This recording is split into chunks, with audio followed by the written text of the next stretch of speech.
नमस्कार, हिमाचल समय के लाइव स्ट्रीम में आप सभी का स्वागत है और मैं हूं अंजना नेगी। आज हम मौजूद हैं सोलन कोटला नाला में। आज हम आपको ऐसी शख्सियत से रूबरू कराने जा रहे हैं जो कि किसी परिचय का मोहताज नहीं है।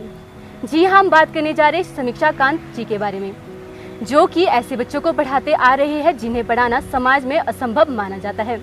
इन्होंने असंभव काम को भी संभव में परिवर्तित कर दिया है। आप सभी जानते हैं कि हम सभी के लिए शिक्षा कितना महत्वपूर्ण रखता है। शिक्षा से तात्पर्य है मनुष्य का सर्वांगीण विकास होना। वहीं स्वामी विवेकानंद जी ने भी ये कहा है कि हम उस शिक्षा को चाहते हैं जिसकी वजह से चरित्र का निर्माण होता है और सत्य की शक्ति बढ़ती है, जिसकी वजह से मनुष्य का सर्वांगीण विकास भी होता है। शिक्षा का उद्देश्य क्रिया के माध्यम से परिवर्तन लाना है। ये परिवर्तन ज्ञानात्मक, भावनात्मक और व्यवहारात्मक भी हो सकता है। शिक्षा का प्रमुख उद्देश्य छात्र का विकास करना है। मैम, सबसे पहले तो आपका बहुत बहुत स्वागत है हिमाचल समय में। शुक्रिया। तो मैम, हमारा जो पहला क्वेश्चन है वो ये रहेगा कि अभी तक का जो आपका अनुभव रहा है वो किस तरह का रहा है, तो प्लीज़ आप हमारे दर्शकों को ये बताएं।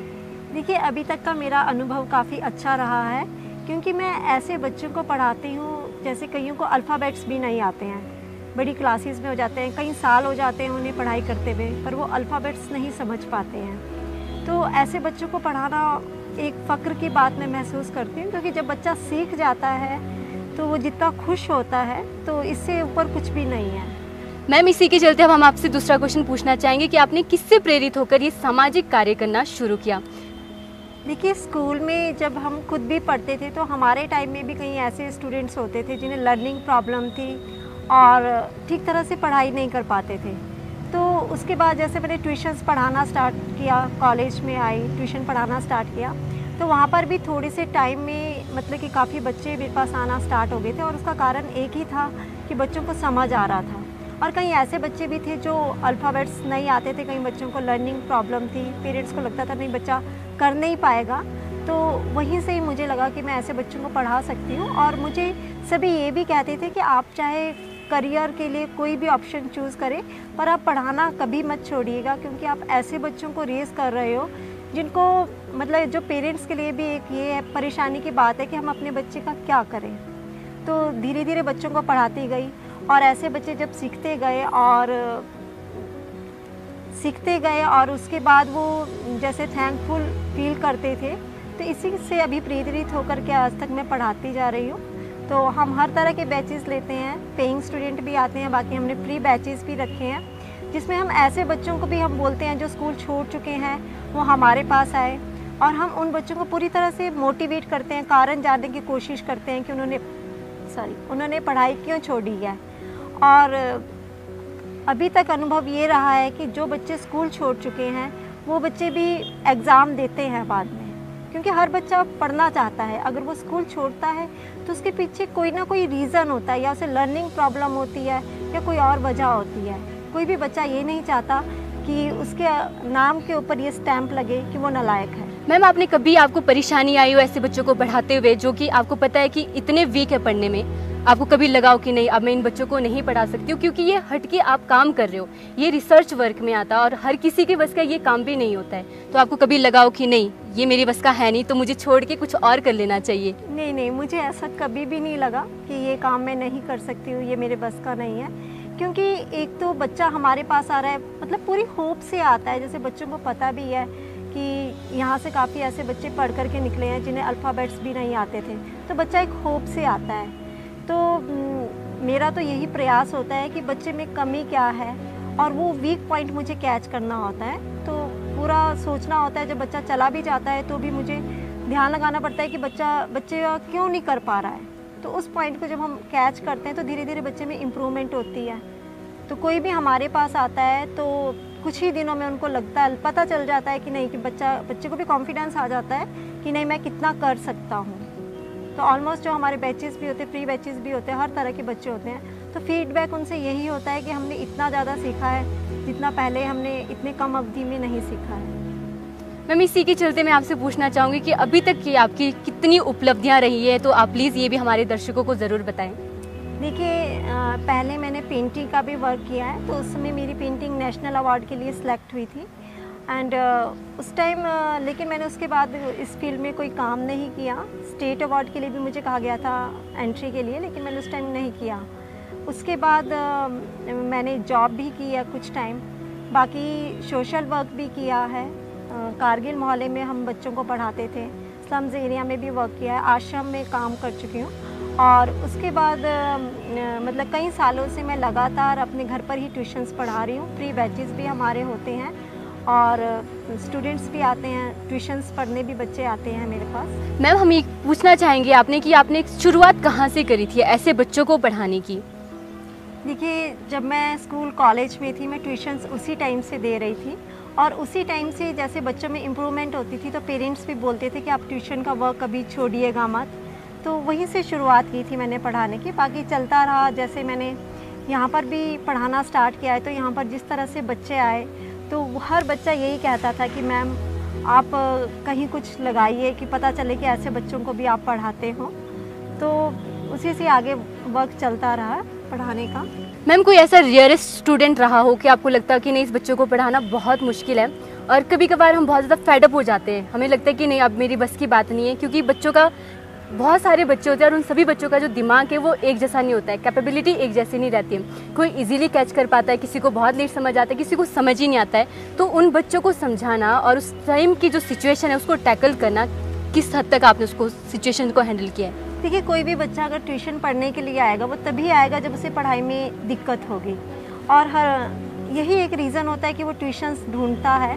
तो कई ऐसे बच्चे हैं, जैसे छोटे बच्चे भी थे जिनको अल्फ़ाबेट्स में प्रॉब्लम थी। तो एक बच्चा है जिसे 2 का टेबल लर्न करने में 2 मंथ्स लगे थे, तो बार बार वो भूल जाता था। बाकी कई इस तरह के भी स्टूडेंट्स आए जो बड़ी क्लासेस में थे और उन्हें अल्फ़ाबेट्स भी नहीं आते थे। तो जैसे उन्हें पता चला कि नहीं मैं ऐसे बच्चों को पढ़ाती हूँ, तो पूरे साल भर वो बच्चे रेगुलर मेरे पास आए हैं। और एक बच्चा उसमें ऐसा भी था जिसने स्कूल भी जाना बंद कर दिया था, वो मॉर्निंग टू इवनिंग रहता था। और अगर हम कहते हैं कि ऐसे बच्चे नहीं पढ़ना चाहते, केयरलेस होते हैं, वो बच्चा मॉर्निंग टू इवनिंग रहता था। मैं उसे जैसे वर्क देती थी, जैसे मैं उसे समझाती थी कि आपने इस तरह से लर्न करना है, और वो वैसे ही मेहनत करता रहता था। तो ये है कि ऐसे बच्चे मेहनत करते हैं। कोई भी बच्चा ये नहीं चाहता कि नहीं कि वो नालायकपन का उसके ऊपर स्टैंप लगे या उसे कोई वीक बोले। हर बच्चा मेहनत करता है, पर कई रीज़न्स होते हैं जिसके कारण उन्हें लर्न नहीं होता, याद नहीं होता। एक और मेरे पास स्टूडेंट आई थी जो 18 ईयर्स की थी और 9th में वो 2 बार फेल हो चुकी थी। तो उसे भी पढ़ाई का बहुत इंटरेस्ट था, लेकिन उसे कोई भी अल्फ़ाबेट नहीं आता था, ना मैथ्स में काउंटिंग उसे आती थी, हिंदी और इंग्लिश का कोई अल्फ़ाबेट उसे नहीं आता था। तो उसे भी मैंने इंग्लिश के अल्फ़ाबेट सिखाए थे, लेकिन due to covid classes over हो गई और ऐसे बच्चों को तो हमें फ़ेस टू फेस ही पढ़ाना पड़ता है, ऑनलाइन हम नहीं करवा सकते। लेकिन ये है कि जितना वो सीख चुकी है इतना मैं उसके अभी भी ऑनलाइन क्लासेस लेती हूँ। तो मेरे ख्याल से हर बच्चा सीख जाता है, बस टीचर को पेशेंस रखना पड़ता है और एक मेथड ढूंढना होता है कि कैसे पढ़ाना है ऐसे बच्चे को। तो मुश्किल तो आज तक मुझे कभी भी नहीं आई, क्योंकि मुझे पूरा कॉन्फिडेंस है कि नहीं मैं हर बच्चे को पढ़ा सकती हूँ, चाहे उसे कोई प्रॉब्लम हो। एक स्टूडेंट ऐसे भी है जिसे बोलने और सुनने में दिक्कत थी, उससे भी अल्फ़ाबेट्स नहीं आते थे, बट अब वो भी पढ़ रही है। तो ऐसे काफ़ी बच्चे हैं जो अल्फ़ाबेट्स के कारण नहीं पढ़ पा रहे थे। कई ऐसे भी है जिन्हें अल्फ़ाबेट्स आते थे और लर्निंग प्रॉब्लम थी। कई ऐसे थे बड़ी क्लासेस में थे, उल्टे अक्षर भी लिखते थे। तो अलग अलग केसेस के बच्चे आते हैं, बाकी इंटेलिजेंट बच्चे भी आते हैं। ज़रूरी नहीं कि इसी तरह के हमारे पास सारे बच्चे आ रहे हैं। मैम, आपके पास जो बच्चे आते हैं वो पेइंग स्टूडेंट आते हैं या नॉन पेइंग स्टूडेंट आते हैं? किस तरह के बच्चों को आप पढ़ाती हैं? मेरे पास दोनों तरह के स्टूडेंट्स आते हैं, पेइंग भी आते हैं, नॉन पेइंग भी आते हैं। और जो हमारे फ्री बैच में बच्चे आते हैं, फ्री बैच में वही बच्चा आएगा जिसके पास मतलब पेइंग कैपेसिटी उसकी नहीं है। नहीं तो काफ़ी सारे तो ये सोचते हैं फ्री बैच है तो शायद वहाँ पर पढ़ाते होंगे या नहीं पढ़ाते होंगे, तो इतना फेथ नहीं होता है जिनकी पेइंग कैपेसिटी अच्छी होती है। तो एक मेरे पास एक फ्री बैच में एक बच्ची आई थी, तो वो फर्स्ट क्लास में पढ़ती थी। तो उसने आफ्टर 1 ईयर वो मेरे पास फिर से आई और उसने मुझे कहा कि मैम आपको याद है लास्ट ईयर मैं आपके पास फ्री बैच में आई थी और मुझे इंग्लिश पढ़ने में काफ़ी दिक्कत थी, लर्न भी मुझे कुछ नहीं होता था। तो यहाँ अटेंड करने के बाद अब मुझे इंग्लिश अच्छी लगती है, मैं लर्न भी करती हूँ और थोड़े बहुत सेंटेंसेस अपने घर में भी बोलती हूँ। तो ऐसे ही बच्चों से अभी प्रेरित होकर के मुझे ये लगा कि अब मैं रेगुलर फ्री बैच रखूँ। पहले तो ये था कि मैं साल में 2-3 बैचेस लेती थी, कुछ मंथ्स ही फ्री में कराती थी, बट अब मैंने आगे फ्यूचर में ये रखा है कि फ्री बैच में कंटिन्यूली चलाऊँगी, जिसमें मैं एक बच्चे को 1 महीना तक मतलब कि बच्चा आ सकता है, ओवरऑल उसे जो लर्निंग प्रॉब्लम है, मैथ्स की प्रॉब्लम है, वो सॉल्व करेंगे। क्योंकि ये होता है कि अगर बच्चे ने बेसिक चीज़ें सीख ली तो काफ़ी हद तक बच्चा रन हो जाता है। मैम, जैसे आपको भी पता है कि पैंडेमिक चला है और ऐसी सिचुएशन में बच्चों को, आपको पता है, सोशल डिस्टेंसिंग का हमें बहुत ध्यान रखना पड़ता है। तो आप किस तरह से बच्चों को पढ़ा रहे हो? ऑफलाइन पढ़ा रहे हो या ऑनलाइन आप क्लासेस दे रही हो? देखिए, पैंडेमिक के दौरान हमने कोई भी क्लासेस यहाँ पर नहीं ली है और सब कुछ हमारा ऑनलाइन ही चला है। इसमें हमारे फ्री बैचेस भी है, जो मैथ्स के बैच है, इंग्लिश का बैच है, तो उसमें कंटिन्यूअली बच्चे पढ़ाई कर रहे हैं। मैम, आपको पता है कि अभी बच्चों को पढ़ाना बहुत ज़्यादा मुश्किल हो जाता है, तो आप क्या ऐसी उनको ट्रिक्स देती है कि जिससे वो एकदम से मतलब वो कर लेते हैं, ग्रेप कर लेते हैं चीज़ों को? देखिए, ये तो सही बात है कि बच्चे पढ़ना भी नहीं चाहते। छोटे बच्चे होते हैं कहीं, तो वो नहीं पढ़ना चाहते। एक मेरे पास छोटी क्लास का बच्चा आया था, फर्स्ट क्लास का, तो वो जैसे पहले आया, ट्यूशन आया, उसके पेरेंट्स ने भेजा, तो डरा हुआ सा था कि मैम शायद मारेगी। तो मैंने उसे कुछ भी नहीं कहा, उसे पढ़ने के लिए भी नहीं कहा, क्योंकि पेरेंट्स ने बता दिया था पढ़ना नहीं चाहता है। आफ्टरवर्ड वो मैंने उसे कहा कि देखो, अगर पढ़ना है मैं तभी पढ़ाऊँगी, नहीं तो नहीं पढ़ाऊँगी। फर्स्ट डे भी वो पढ़ा नहीं, सेकंड डे भी पढ़ा नहीं, थर्ड डे उसने खुद कहा कि मैम मुझे नहीं पढ़ना है। फिर उसके बाद मैंने उसे कहा नहीं कि ठीक है पढ़ना है तो आ जाओ, नहीं पढ़ना है तो साइड में बैठ जाओ जाके। लेकिन कुछ दिनों बाद 4th-5th डे में उसने खुद कहा कि मैम मुझे भी पढ़ाओ, क्योंकि उसने देखा कि सभी बच्चे पढ़ रहे हैं, छोटे छोटे बच्चे भी पढ़ रहे हैं, तो उसने खुद कहा कि नहीं मुझे भी पढ़ना है। तो ये होता है कि बच्चा एक माहौल देख कर के खुद ही बोलता है। और दूसरा है कि जब बच्चा पढ़ना नहीं चाहता तो हम उसे पढ़ाते भी नहीं हैं, लेकिन ये भी नहीं बोलते कि पढ़ मत, क्योंकि गप्पे मारेंगे, गप्पों में भी तो हमारी पढ़ाई होती है। बातों में समझाएंगे, बातों में ही इंग्लिश के सेंटेंसेस बनाना उसे बताएंगे कि इस चीज़ को ऐसे बोलते हैं, इस चीज़ को इंग्लिश में ऐसे बनाते हैं। तो हम बच्चे को ही फॉलो करते हैं, बच्चा जो चाहता है। बाकी मेरे पास बड़ी क्लासेस के भी ऐसे बच्चे आए हैं जो पढ़ना नहीं चाहते थे, तो उनके पेरेंट्स जैसे जानते थे कि नहीं यहाँ पर हमारा बच्चा सुधर जाएगा। बल्कि मेरी एक स्टूडेंट थी जो मेरे पास ट्यूशन्स पढ़ चुकी थी, और उसके जो बच्चे थे वो इस तरह के थे कि पढ़ना नहीं चाहते थे, तो उसके पास बस एक ही सॉल्यूशन था कि वो डांट करके बच्चों को ट्यूशन्स भेज दे। तो रेगुलर बच्चे जैसे ट्यूशन्स आए, उसके बाद आज काफ़ी इम्प्रूवमेंट है और उसके पेरेंट्स भी काफ़ी खुश हैं इम्प्रूवमेंट से। बल्कि उन्होंने मुझे वीडियो भी बना के दिया है और वो मैंने ऑनलाइन डाला भी है नेट पर। उनका यही मत था कि मैम आप वीडियो डालिए ताकि पता चले कि ऐसे भी बच्चे पढ़ते हैं। तो हर तरह के बच्चे आते हैं, कई ऐसे हैं जिनको अल्फ़ाबेट्स नहीं आते हैं, उन्होंने भी मुझे वीडियोस बना करके दिए हैं ताकि मैं नेट में डालूं और जैसे लोग देखें तो उन्हें पता चले कि पढ़ाया जा सकता है। उन बच्चों को भी जो पढ़ना नहीं चाहते, उन बच्चों को भी पढ़ाया जा सकता है जो बहुत सालों से अल्फ़ाबेट्स नहीं सीख सके। तो सभी तरह के बच्चे पढ़ सकते हैं, चाहे वो किस तरह के हो। बस हमें एक नीति की ज़रूरत है, एक वे की ज़रूरत है कि हमने कैसे करवाना है। मैम, आपको कभी फैमिली सपोर्ट रहा है? क्योंकि आपको पता है फ्री में काम करना, आपको पता है फैमिली बहुत रिस्ट्रिक्शंस लगाती है कि नहीं आप गवर्नमेंट जॉब कर लीजिए, आप ये तैयारी कर लीजिए, क्योंकि आपके पास नंबरलेस ऑप्शन होते हैं कुछ ना कुछ करने के बजाय फ्री में काम करने के। तो फिर आपने कैसे इस चीज़ को किया? देखिए, हम कभी भी कोई भी काम करते हैं तो उसका जो सबसे बड़ा योगदान होता है वो फैमिली का होता है, फैमिली का सपोर्ट होता है। तो मुझे पूरी तरह से सपोर्ट मिला है, हस्बैंड का पूरा सपोर्ट मिला है, मदर इन लॉ का पूरा सपोर्ट मिला है। और स्पेशली जो मेरी फ्री क्लासेस होती है उसके लिए वो खुद भी बहुत खुश होते हैं कि नहीं कि मैं क्लासेस ले रही हूँ। तो वो हमेशा सपोर्ट करते हैं मुझे इस काम के लिए, और मुझे भी अच्छा लगता है जब वो इतने पॉजिटिव है मेरे वर्क के लिए। तो मुझे लगता है कि नहीं, मुझे हमेशा ये कंटिन्यू रखना चाहिए।